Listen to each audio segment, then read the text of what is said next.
Okay, it has been just over a year since Atlas made the asset purchase of Meridian Medical Staffing, and what a year it's been. So I don't want to talk about how 2020 has been a dumpster fire, and it's just been, I'm so talked out of that. I want to talk about the positives of this, because ever since we got the phone call that day to come and help Mark and the guys at Meridian out, it has been a very positive experience for us at Atlas and for the employees that we retained, Connor, and for the travelers that came over and joined Atlas. So on this episode, I talked to Tracy Harris, a nurse that came over and has been with us on and off since the acquisition, and Connor Velvin, recruiter, who came on with us shortly after the acquisition. Atlas All Access starts now.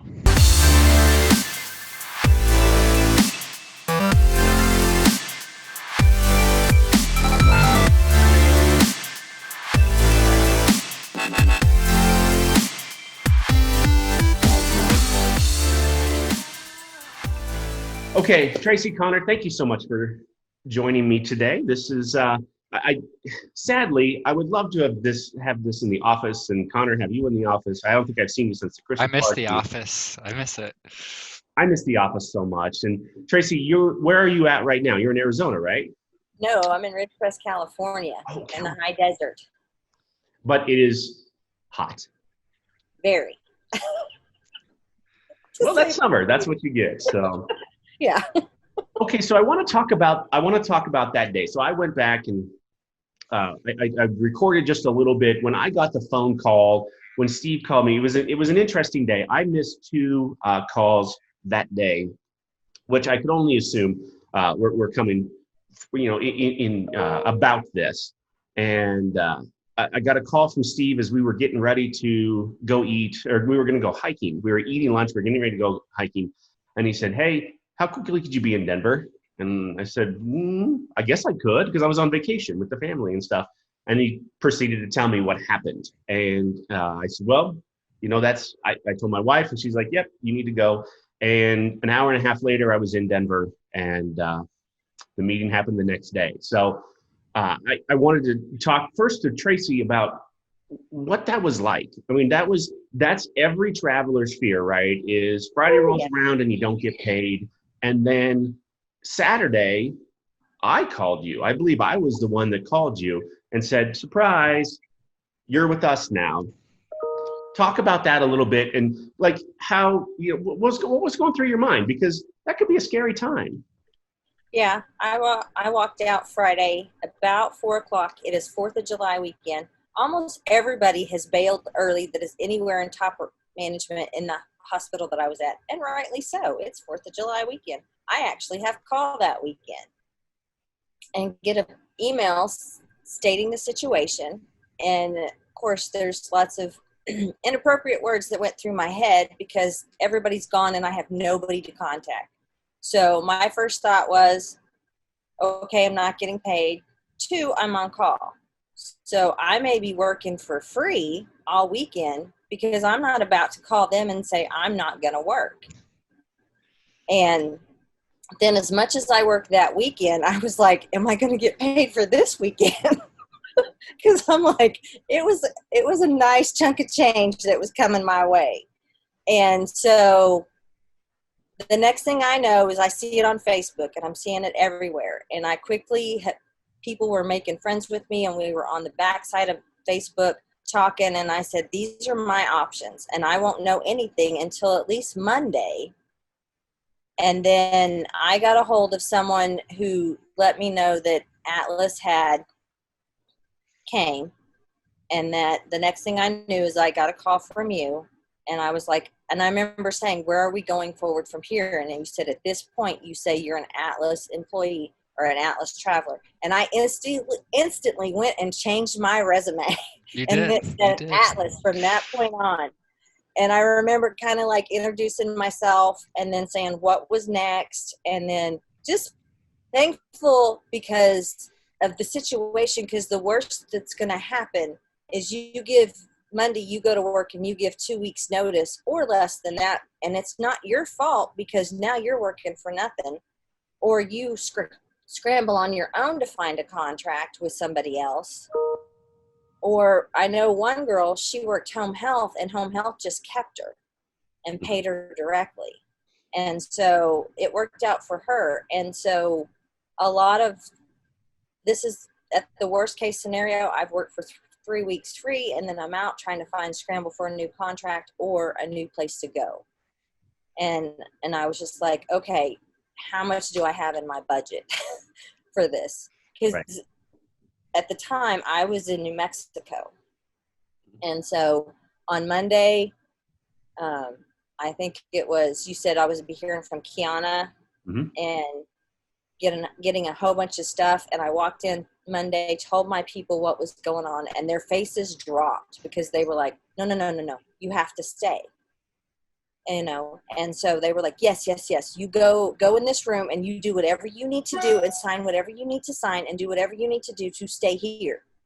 And so I did. That's kind of what the whole process was at work, because they were very supportive. They wanted me to stay. They didn't want me to leave. And I called up, I guess, their contract person in the hospital, and she's like, oh, I love Atlas. Business as usual. You're good to go. And I was like, whew. And, and then after that, I was just like, okay, I got to do what I got to do to get paid, and I got to turn all this stuff in. Because it's like you're starting up with a new company in the middle of a contract. So, You have to redo the skills checklist and all that good stuff. All the fun stuff. Right. Well, and the guest. Yeah. Well, and your story's not all that unfamiliar either. We heard that from a lot of the travelers too. And we said, okay, if we're gonna do this, we're gonna do it our way, because Joint Commission and our certification with them is very important to us. And we told them ahead of time what was happening. They said, okay, you put parameters around this and you'll be okay. So we said, okay, 2 weeks out, we're gonna give ourselves a 2-week window to get everybody compliant. So regardless of what was sent to us or whatever, we're going to send everybody through our compliance process. And what you described happened a lot of places across the country with some of those travelers, with a lot of those travelers. They just said, the hospital said, take care of that. We want you here. We want you working, but we understand, take care of that piece, and then we'll move forward. So Connor, tell me about when you first heard, what happened, and we had that phone call, because you and I knew each other. We knew each other, but it wasn't, it was just from. It was more social media. Hey, how's it going? Kind of stuff. Yeah. Las Vegas thing or whatever. Joining the Atlas family, like, what has that meant to you, and how have you grown here over the past year? I grow every day. That's the ultimate goal, is to constantly push yourself to get better every day, especially in this industry where you're building connections and relationships. But it's been, if anything, just a peace of mind and such a stress reliever for me. I don't like to use the word easier, but my job got easier. Atlas is an absolute amazing company, amazing brand, and everything they stood for, even while I was working at Meridian, I knew that was a part of what I wanted to be in. And I ultimately, like Tracy said, that 4th of July weekend was utter. It was not fun.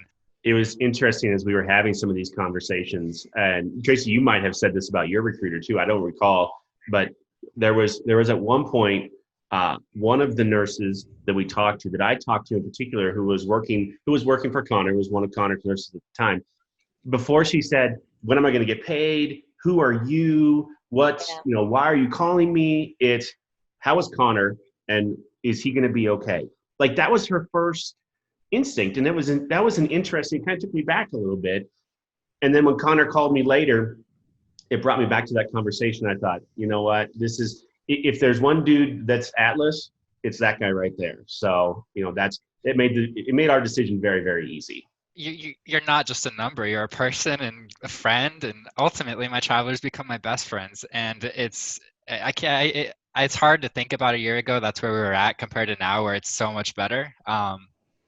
Overall thankful, definitely thankful. Tracy, talk about your experience over the past year. Getting onboarding, I remember thinking, because you alluded to in the video that people had went over. So I was like, ooh, who went over, and because afterwards I was like, how are they? Two, I was like, everybody just came to Atlas from holiday weekend. They're getting this dumped on them. They're like, hey, guess what we got? Surprise, 4th of July. And then I'm thinking they were going to be working frantically. So it's the person in me. I was like, what's your address? Send the coffee, send the chocolate, keep them motivated, keep them, because I was like, too. I remember the happier they are, the quicker they get our stuff done and be glad that they're doing it, because they didn't ask for that, but they did as they would, because it's Atlas. They're like, let's do it. Mm-hmm. And I'm like, they need caffeine, sugar, and chocolate. Every person's love. It was. So it was a very welcome gift, that's for sure. I was in the office when that chocolate showed up. I remember. Yeah. That was, yeah.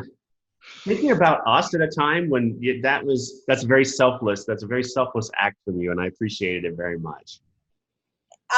For the year anniversary, if you would have been open, there would have been a gift coming. I was like, I have nowhere to send this to, because they're all, I was like, okay, I won't send it.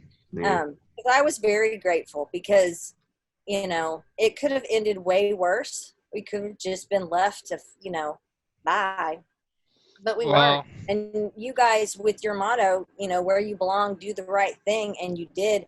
And I know when I went to TravCon and I met you and I gave you a big hug, and somehow when I met Kurt, I started thanking him, and I just broke down in tears. I was like, oh my God, you do not know how grateful to this day I still am.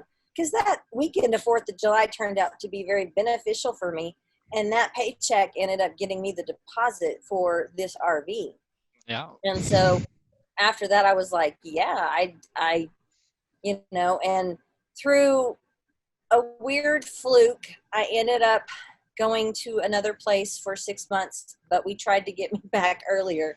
We did. We were playing the politic game a little bit there. So we don't need to discuss that too much, but ultimately you made it back to where you belong. And I was like, I'm coming back. I'm like, yeah, no, I'm coming back, And so got this, then COVID happened, and then now kind of things are starting to gain speed again. And it's the year anniversary, and I was just like, I still cannot be more grateful because of just where everything could have been. And if it was any other company outside of Atlas, who knows where I would be.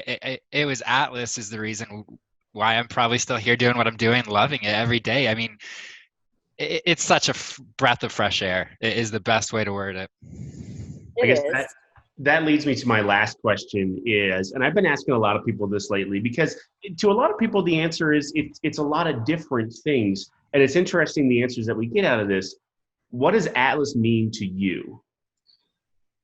Tracy, you want to start? Let Connor go first. I need a moment. Let Connor go first. That's a hard one to be put on the spot, and just Atlas means it's a home, it's a work home, it's a family. It's not just a company you work for where you hate your job it's an opportunity to constantly get better. It's an opportunity to constantly grow and just love what you do, helping travelers make more money, have a better experience in life, traveling to different scenery, challenges, you name it. At the end of the day, Atlas provides that opportunity that was missing, and I am so glad to be here. I'm glad you're here too. Tracy, what do you think? The biggest word for me would be gratitude. Without your help in that situation, I probably wouldn't have come on board yet, but it was bound to happen, and we were thrust into it for a reason, and it worked out. And just everybody there who was working diligently to help us, to get us on board, to get us paid, and then to go forward and then have the security of knowing security is a great word to look for a paycheck. All right, I have one funny story about Connor that I have to tell before we are done here. This is awesome. So Connor, 2 TravCons ago, before he came on with us, tried to recruit my wife, who is who is not a nurse or a traveler. What, that's not, she works for a bank, and yeah, she gets off the elevator and is wearing, I think it was the Where You Belong shirt, or it might have It been. was probably some Atlas gear or something, I'm sure. It Yeah. was, and it was very easy to identify, like, and be very easy to mistake. Like, you're like, hey, are you a travel nurse or whatever? So yeah, Connor tried to recruit my wife. That was one of our first interactions. I completely forgot about that. She loves to tell that story. So but it's one of the endearing qualities that Connor has, where like he lives this life every single day, and his travelers are so vitally important to them. That Tracy, as you can attest to, like Right. this is, as much as Connor has hobbies and in a life, and his cats, cat. If I had multiple cats, yeah, it's a problem. This is, I mean, he lives and breathes this industry, and that's, I've been doing it for 6 years now, almost, something crazy. It's like I said, it's all I live and breathe. And over the past year, I've grown and more contract, just everything. Just the opportunities here are way more than what I thought they would be. So I want to thank you both. The experience that I've had with the Meridian travelers and with you, Connor, has over the past year has been nothing like I expected. It's been amazingly positive and fun, and just the database that came from there is vibrant, and the travelers that we talked to just were like a lot like what you said, Tracy, just very happy to just be doing what they're doing, and that we're part of their life now. So I think a lot of positives came out of this, out of the chaos that was that 4th of July weekend last year. Tracy, Connor, thank you so much. It has been as crazy as it was. It was a lot of fun. I'm so glad that you're both still with us, and I'm kind of looking forward to the next one that we do. Thank you. So thanks again, and we'll see you next week.